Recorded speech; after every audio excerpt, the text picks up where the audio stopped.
Zone of Interest, a film about the banality of evil then and now. And I'd like to think about this idea by focusing on three main aspects of the film: credits, close, and cleaners. So let's start with the credits because I want to start with the opening credits. The film greets us with a blinding white light, and this blinding white light, which is at first the background, becomes channeled or focused into the title treatment zone of interest. So those words are in this blinding white light against a dark background. But then this blinding white light begins to fade into darkness until we're presented with a uniformly dark screen as the music rises and then gives way to birdsong, which is a sound bridge to the opening scene of the idyllic family picnic. Now, when I was first experiencing the film, I thought, this minute or so of darkness seems to work like a tunnel. It takes us from our daily life into the film, into the zone of interest. And I think it's important to mark that occasion. But I think it's also important to think about how the title treatment works, how the blinding white light of zone of interest seems to replicate the intensity of interest, especially an interest motivated by deep feelings or a vivid focus. And then that interest fades. Just want you to keep that in mind as I now move on to think about the close. So even if you haven't seen the film, you've probably read reviews that mention the fur coat. Now, the review that I read made it seem like Hedwig had snuck away to try on the coat.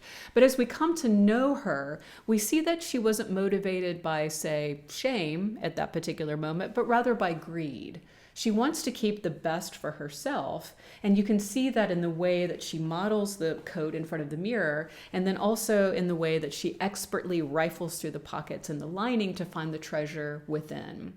That moment sets us up for this realization, and that realization is affirmed over and over throughout the film, that Hedwig is indeed aware of the suffering, death, and exploitation that keeps her lavish lifestyle in place.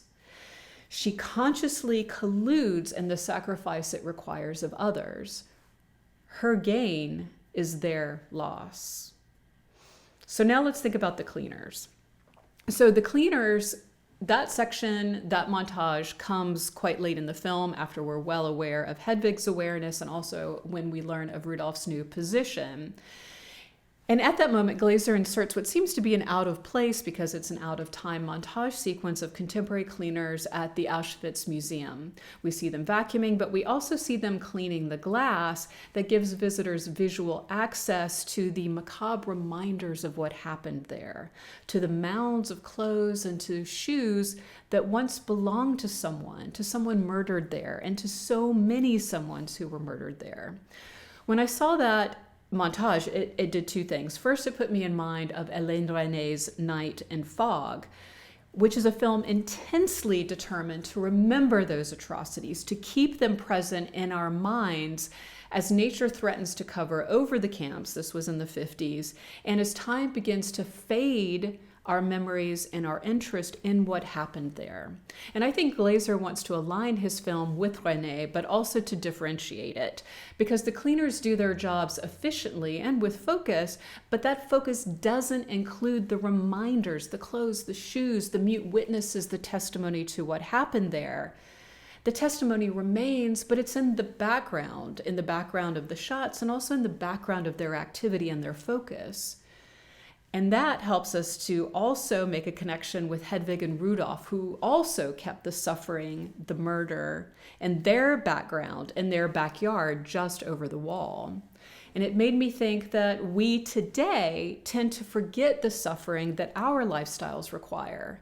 Just as we might become intensely interested in some contemporary atrocity or other, because there are so many that surround us that are brought to our attention, to our interest every day, that interest tends to fade.